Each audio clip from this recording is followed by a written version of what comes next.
अस्सलाम वालेकुम। मैं हूं अब्दुल मालिक सुल्तान और आप देख रहे हैं ऑर्डिनरी डिफरेंशियल इक्वेशन की लेक्चर सीरीज़। लास्ट वीडियोस में हम higher order non homogeneous linear equation के सॉल्यूशन को डिस्कस कर रहे हैं। आज हमारा मेथड जो है that is method of undetermined coefficients. इस मेथड को सिंपली यूसी मेथड भी कहते हैं। हमारे पास इस मेथड के अंदर भी YC निकालने की जो टेक्निक होगी वो वही होगी जो हम प्रीवियस वीडियोस में बारहा निकाल चुके हैं। बिल्कुल उसी तरह से हम ऑक्सिलरी इक्वेशन बनाएंगे, उसके रूट्स निकालेंगे और उन रूट्स को देखते हुए हम उसका कम्प्लीमेंट्री सोल्यूशन जो है वो लिख लेंगे। YP निकालने की टेक्निक इस मेथड के अंदर क्या होगी, कैसे होगी, वो हम देखते हैं। सबसे पहले हम देखते हैं कि हमारे पास जो भी डिफरेंशियल इक्वेशन होगी उसके राइट साइड पे अगर फंक्शन साफ ज़ाहिर है डिफरेंट फंक्शंस होते हैं, कभी कांस्टेंट फंक्शन होता है, पॉलिनोमियल फंक्शन होता है, हमारे पास एक्सपोनेंशियल फंक्शन, साइनोसाइडल फंक्शन होते हैं या प्रोडक्ट फंक्शंस भी होते हैं। तो हमने सॉल्यूशन कैसे लिखना है, अगर हमारे पास ये मैंने एक टेबल बनाई है, ये टेबल आपको अच्छी तरह आनी चाहिए। फंक्शन क्या होगा तो फिर YP क्या होगा। अगर आपके पास कोई कांस्टेंट फंक्शन है तो हम सॉल्यूशन लिखेंगे YP is equal to AX power K। A कोई कांस्टेंट है जो हमने फाइंड आउट करना है और K भी कोई नंबर है। This is positive whole number. हमारे पास ये 1 2 3 4 पॉजिटिव इंटीजर्स में से कोई होगा। तो K कैसे फाइंड आउट करना है और A कैसे फाइंड आउट करना है ये हम आगे जाके डिस्कस करते हैं। बेसिकली हमारा टास्क यही दो चीजें फाइंड आउट करना होगा, K और A। अगर हमारे पास पॉलिनोमियल फंक्शन है, ये हमने पॉलिनोमियल फंक्शन लिख दिया है nth ऑर्डर का।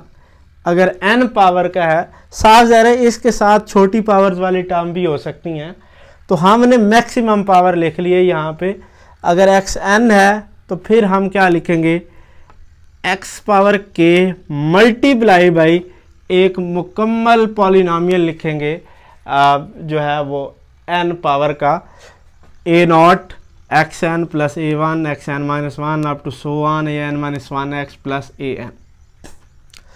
उसके बाद अगर हमारे पास दो फंक्शन प्रोडक्ट में आ रहे हैं, एक xn है और एक एक्सपोनेंशियल है, तो फिर क्या करेंगे, x की पावर k, ये देखिए x की पावर k सब के साथ मल्टीप्लाई हो रहा है, ये हमने हर फंक्शन के साथ लिखना है। बाकी ये एक्सपोनेंशियल का तरीका है जो अभी हमने ऊपर डिस्कस किया, पॉलिनोमियल का तरीका है जो अभी हमने ऊपर डिस्कस किया है, और एक्सपोनेंशियल साथ में वैसे आ जाएगा। ठीक है जी। उसके बाद हमारे पास साइनोसाइडल फंक्शन है, C cos AX या C sin AX होगा, तो x की power k A cos alpha x plus B sin alpha x। तो यहाँ भी A, B और K आपने फाइंड आउट करने हैं। इसी तरह अगर तीन फंक्शन मल्टीप्लाई हो जाएं, पॉलिनोमियल फंक्शन, एक्सपोनेंशियल फंक्शन और साइन और कोसाइन में से कोई, तो फिर किस पर x k सबके साथ मल्टीप्लाई हो जाएगा, पॉलिनोमियल लिखेंगे, e पावर rx लिखेंगे cos अल्फा x प्लस फिर दूसरा पॉलिनोमियल लिखेंगे e पावर x और साइन x। तो ये टेबल आपको अच्छी तरह याद होनी चाहिए कि अगर हमारे पास इस टाइप का फंक्शन होगा तो हम YP ये लेंगे, इस टाइप का होगा ये लेंगे। अब इसमें हमारा टास्क जो है वो सिर्फ ये है कि हम पहले तो K की वैल्यू डिसाइड करेंगे और उसके बाद हमने ये जो कोएफिशिएंट्स हैं, अनडिटरमिन्ड कोएफिशिएंट है ना ये बेसिकली, तो यही हमने फाइंड आउट करने हैं। तो हमारे पास YP जो है वो कैलकुलेट हो जाएगा। एक एग्जांपल देखते हैं जी, y double prime minus 3y prime plus 2y is equal to x square e power x। अब इसका YC जो है मैंने सिंपली लिख दिया है, कैलकुलेट नहीं किया, वो आप बिल्कुल उसी वे में कैलकुलेट करेंगे और वाई सी जो है वो C1 e power x plus C2 e power 2x। अब हमारे पास जो है वो x square e power x है। अगर आप टेबल में देखें तो ये वाला जो फंक्शन है ये है ये। तो इसके लिए वाई पी क्या लिखेंगे, ए यहाँ पे 1 है तो a नहीं आएगा, उसके लिए हमें कुछ नहीं लिखना। xn यहाँ पे x स्क्वायर है, मतलब है सेकेंड डिग्री पॉलिनोमियल हम लिखेंगे। तो हमारे पास साथ में xk आ जाएगा। आपके पास यहाँ पे ये देखें xk आ जाएगा into ax square plus bx plus c into e power rx। तो e पावर r की जगह 1 है तो e पावर x आ गया। ये हमारा वाई पी है। अब पहले हमने k की वैल्यू डिसाइड करनी है इसमें कि k की वैल्यू क्या होगी, फिर हमने a b और ये c निकालने हैं। तो ये जब कैलकुलेट हो जाएंगे तो हमारे पास सिंपली जो है वो सॉल्यूशन आ जाएगा। अच्छा जी, अब हम पहला काम होना है k निकालने का कि k कैसे कैलकुलेट करना है, k की वैल्यू क्या आएगी। k फाइंड आउट करने के लिए कॉम्प्लीमेंट्री सॉल्यूशन और पर्टिकुलर सॉल्यूशन जो आपने लिखा है इसका कंपैरिजन बड़ा इंपॉर्टेंट है। आप देखें वाई सी के अंदर क्या है, C1 e power x plus C2 e power 2x है, जबकि पर्टिकुलर सॉल्यूशन में हमने देखना है कि इनमें से कोई टर्म मौजूद तो नहीं है। जैसे अगर आप देखें C1 e पावर x, इस x k को छुपा दें, बाकी में आपने तलाश करना है, देखना है कि इसमें इनमें से कोई टर्म मौजूद तो नहीं है।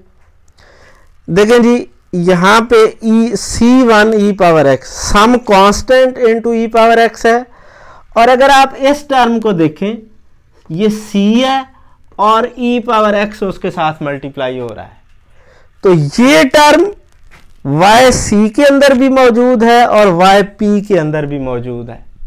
इसको देखते हैं e पावर 2x वाली कोई टर्म मौजूद नहीं है, तो इसका मतलब है ये टर्म यहां पे मौजूद नहीं है।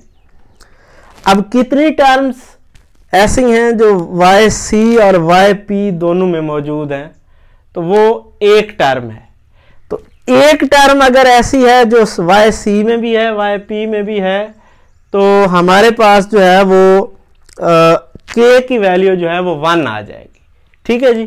तो यहाँ पे आप देखें कि since ex is already in solution दस k इज इक्वल टू 1 आ जाएगा। अब हमारे पास yp डिसाइड हो गया, क्या जी, yp हो गया x into ax square plus bx plus c into ex। इस x को अंदर मल्टीप्लाई कर दें तो ये आपके पास जो है वो yp बन जाएगा फाइनली। यहाँ पे अब k कहीं आपको नजर नहीं आ रहा। अब आपने जस्ट a b और c की वैल्यू निकालनी है। अब आपने क्या करना है, आपने इस इक्वेशन 1 की तरफ आ जाना है। इस 1 के अंदर y के कितने डेरिवेटिव मौजूद हैं, फर्स्ट डेरिवेटिव भी मौजूद है और सेकंड डेरिवेटिव भी मौजूद है। तो आपने क्या करना है, इस yp का फर्स्ट डेरिवेटिव निकालना है, ये मैंने फर्स्ट डेरिवेटिव लिख दिया है, और सेकंड डेरिवेटिव निकालना है, ये मैंने इसका सेकंड डेरिवेटिव लिख दिया। आपने ये yp प्राइम और yp डबल प्राइम को उठाना है और सिंपली इस इक्वेशन नंबर 1 के अंदर y की जगह पे पुट कर देना है। y डबल प्राइम की जगह पे yp double prime, y prime की जगह पे yp प्राइम और y की जगह पे yp पुट कर देंगे।